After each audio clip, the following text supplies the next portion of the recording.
गैर मुल्की दारुल हुकूमतों में पाकिस्तान का मौक़िफ़ पहुँचाने का मिशन वज़ीर आज़म शहबाज शरीफ कल से मुख्तलिफ ममालिक का दौरा करेंगे। तुर्किया, आज़रबाईजान, सऊदी अरब, कतर, अमारात और ईरान के दौरे शेड्यूल। वज़ीर आज़म इन ममालिक की आला क़यादत के साथ मुलाकातें करेंगे। हालिया पाक भारत कशीदगी में हिमायत पर इन ममालिक की क़यादत और अवाम का शुक्रिया अदा करेंगे। वज़ीर आज़म के इन दौरों के बायस वफाकी बजट एक हफ्ते के लिए मौखर किया गया है।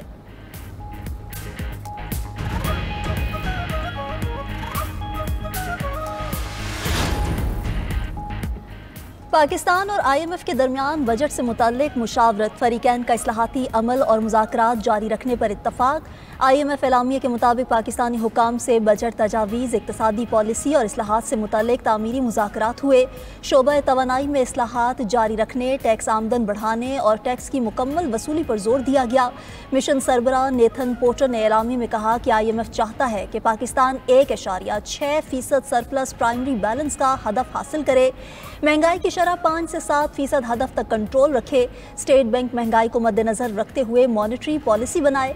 करेंसी एक्सचेंज रेट मार्केट के मुताबिक रखा जाए ताकि बैरूनी दबाव बर्दाश्त हो सके।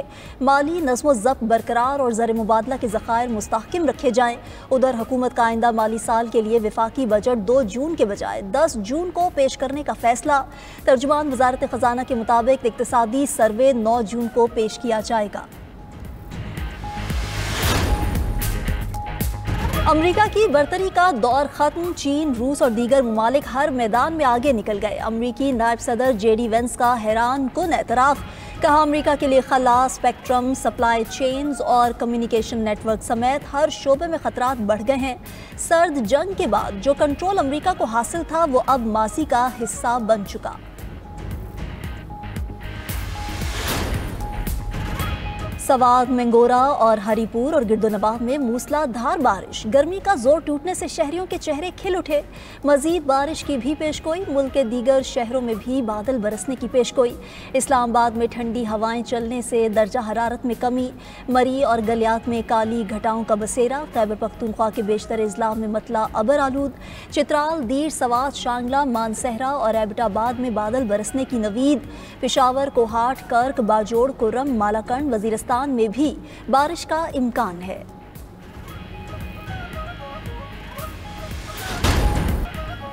पाकिस्तान ने भारत की प्रॉक्सी वॉर को फितना हिंदुस्तान का नाम दे दिया। भारत की 20 साला स्टेट स्पॉन्सर्ड दहशतगर्दी की तफसीलात दुनिया के सामने पेश।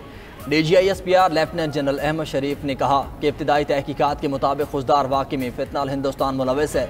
हमला भारतीय इंटेलिजेंस एजेंसी रॉ की सरपरस्ती में हुआ। जख्मी 51 बच्चे जिंदगी और मौत की जंग लड़ रहे हैं। फितना हिंदुस्तान ने जाफर एक्सप्रेस पर भी हमला किया। सूबे में मजदूरों, दर्जियों और हजामों को कत्ल करवाया गया। भारतीय दहशतगर्दी के सबूत UN को दे दिए। महारंग भी दहशतगर्दों की प्रॉक्सी हैं। भारत 75 साल में कामयाब नहीं हुआ, आइंदा भी नहीं होगा। कोई बलोचिस्तान को अलहदा नहीं कर सकता। अफगानिस्तान दहशतगर्दों को पनाह देना बंद करे। वफाकी सेक्रेटरी दाखिला मोहम्मद खुर्रम आगा ने कहा, वज़ीर आज़म ने नेशनल एक्शन प्लान की तश्कील नौ कर दी है। दहशतगर्दों को हमले के नताज भुगतना होंगे। हमारा जवाब फैसला कुन होगा। दहशतगर्द कामयाब नहीं होंगे।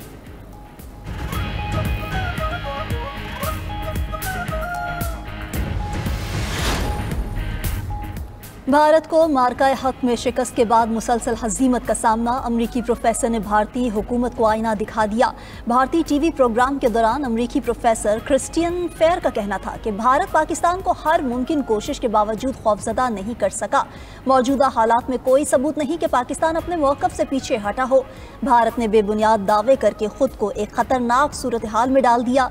भारतीय मीडिया को फसादी कहती हूँ, जिन्होंने अवाम को गलत मालूमात फराहम की हैं। हकीकत यह है कि भारत पाकिस्तान को किसी नाकामी से दो चार नहीं कर सका। ये तनाज़ा भारत की तवक्को से कहीं ज़्यादा तेज़ी से शिद्दत इख्तियार कर गया। भारत खुद चाहता था तनाज़े को कम करने के लिए कोई महफूज रास्ता निकाला जाए। मौर के हक में भारतीय वज़ीर ख़ारजा का जंगबंदी में अमरीकी किरदार का एतराफ़। पाकिस्तान से ज़िल्लत आमिल शिकस्त के बाद भारत जंगबंदी में अमरीकी किरदार से इनकार करता रहा। भारतीय हुकूमत और सेक्रेटरी ख़ारजा की बारहा जंगबंदी में अमरीकी किरदार की तरदीद।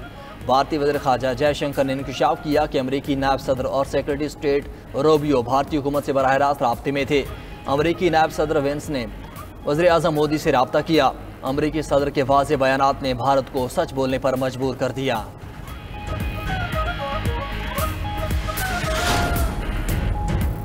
मोदी की जंगी जनूनियत ने इबादत गाहों को भी ना छोड़ा। सिख तंजीम AR की आलमी अदालत में दुहाई, भारत के खिलाफ कार्रवाई का मुतालबा। स्विट्जरलैंड की सिख तंजीम की ननकाना में भारतीय ड्रोन हमले पर आलमी अदालत में शिकायत दर्ज करा दी। सिख तंजीम का भारतीय फौज के मुबैना ड्रोन हमले पर आलमी फौजदारी तहकीकात का मुतालबा।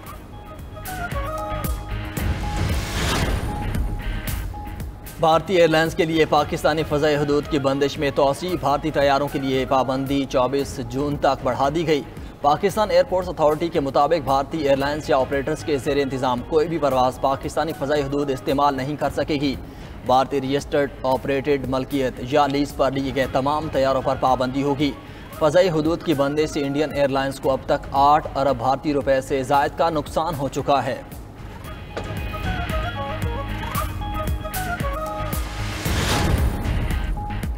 लाहौर सेशन अदालत में बानी PTI के खिलाफ 10 अरब रुपए हर्जाने का केस। वज़ीर आज़म शहबाज शरीफ वीडियो लिंक पर जरह के लिए पेश। वज़ीर आज़म ने कमरे अदालत में मौजूद जज और तमाम अफराद को जंग जीतने की मुबारकबाद दी। दौरान समाअत वकील के पनामा केस से मुतालिक सवाल पर शहबाज शरीफ ने कहा, पनामा केस मेरे खिलाफ नहीं था, फैसले का मुझे पता नहीं। वकील ने कहा कि आपने दावे में केस का जिक्र किया है, जिस पर शहबाज शरीफ ने जवाब दिया, अखबारात पर पनामा पेपर्स का जिक्र आया था, मुझे तफसीलात का इल्म नहीं। मुझ पर बहुत बड़ा बददयानती का इल्ज़ाम आयद किया गया था, 10 अरब का इल्ज़ाम लगाया गया। ये सीधा साधा केस है। केस की मजीद समाअत 2 जून तक मुलतवी।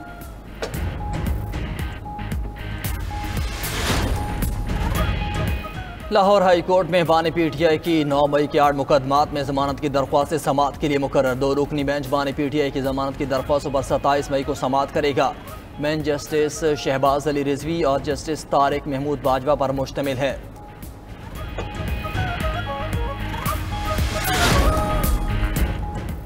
के इलेक्ट्रिक के लिए माली साल 2023 से 2030 तक के लिए 7 साला नया टैरिफ मंजूर। मल्टी एयर टैरिफ मंसूबे के लिए फ़ी यूनिट औसतन 3.31 रुपये इजाफे की मंजूरी। 43 अरब रुपए के use of system charges revenue की भी इजाज़त मिल गई।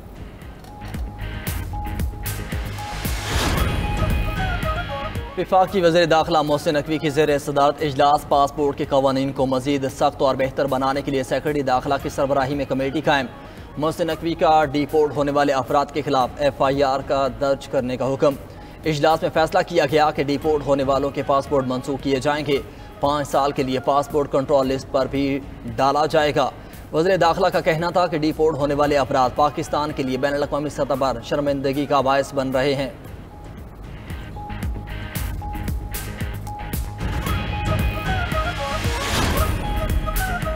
पंजाब में समाज दुश्मन अनासर को नकेल डालने के लिए बड़ा फैसला। पंजाब कंट्रोल ऑफ गुंडा एक्ट 2025 का मुसव्वदा तैयार कर लिया। तर्जुमान महकमे दाखिला पंजाब के मुताबिक मनशियात फरोशी, जुए, भत्ताखोरी, साइबर क्राइम या हरासानी में मुलव्वस शख्स को गुंडा करार दिया जा सकेगा। मुनज़्ज़म मुजरिमाना सरगर्मी, जाली दस्तावेजात के इस्तेमाल, सोशल मीडिया पर असलहे की नुमाइश, जाली सरकारी ओहदेदार को भी गुंडा करार दिया जाएगा। डिस्ट्रिक्ट इंटेलिजेंस कमेटी मुतअद्दिद पाबंदियां आयद कर सकेगी। गुंडे बदमाश शख्स को नो फ्लाई लिस्ट में रखा जा सकेगा। उसका शनाख्ती कार्ड और पासपोर्ट्स भी ब्लॉक कराए जाएंगे। बैंक अकाउंट्स, डिजिटल आलात और डेटा को भी जब्त किया जा सकेगा।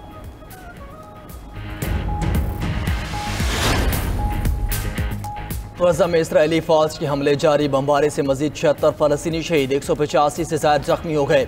फ़ज़ाई हमले में जबालिया में एक इमारत मुकम्मल तौर पर मुनहदिम, 50 के करीब शहरी शहीद या लापता हो गए। सहनी फोर्सेस ने खुराक की बंदिश को भी हथियार बना लिया। फ़लस्तीनी हुकाम के मुताबिक 2 रोज़ में ग़िज़ाई किल्लत से 29 बच्चे और बुजुर्ग जान की बाजी हार चुके।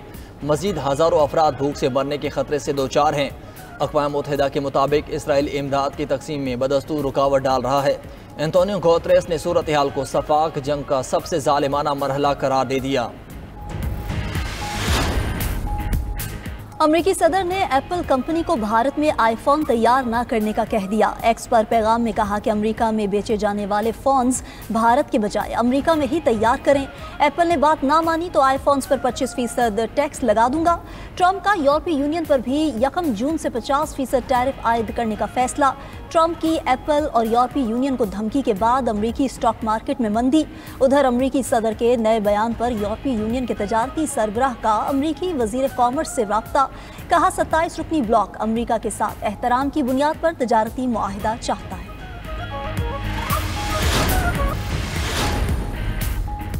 ट्रंप इंतजामिया को अदालती महाज पर एक और शिकस्त। अमरीकी अदालत ने हार्वर्ड यूनिवर्सिटी पर आयद पाबंदी आर्जी तौर पर ख़त्म कर दी। हार्वर्ड यूनिवर्सिटी ने बैनुल-अक़वामी तलबा के दाखिले पर आयद पाबंदी के खिलाफ अदालत से रुजू किया था। उधर अमरीकी सदर का जौहरी तवानाई में तेज़ी लाने का फैसला, एग्जीक्यूटिव ऑर्डर पर दस्तखत कर दिए।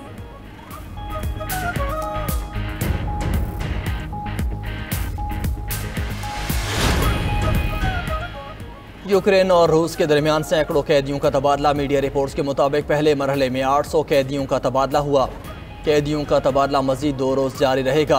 रूसी वज़ीर ख़ारजा सरगेई लावरोव का जंग बंदी मुआहदे का मसवदा जल्द यूक्रेन को पेश करने का ऐलान।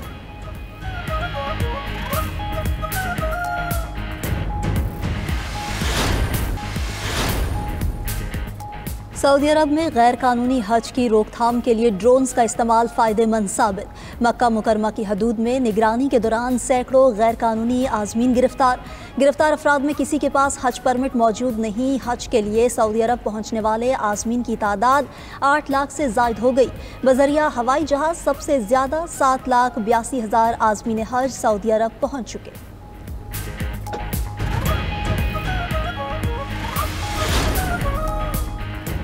पाकिस्तानी खातून को पैमान नायला कियानी ने दुनिया की तीसरी बुलंद तरीन चोटी सर कर ली। 8,586 मीटर बुलंद कंचनजुंगा चोटी सर करने पर वज़ीर आज़म का नायला कियानी को खिराज तहसीन। कंचनजुंगा चोटी सर करने वाली पहली पाकिस्तानी खातून का एजाज़ हासिल करने पर मुबारकबाद दी। पैगाम में कहा कि कोह पैमाई जैसे मुश्किल खेल में पाकिस्तानी ख़वातीन का रिकॉर्ड कायम करना बाइस तक़वियत है।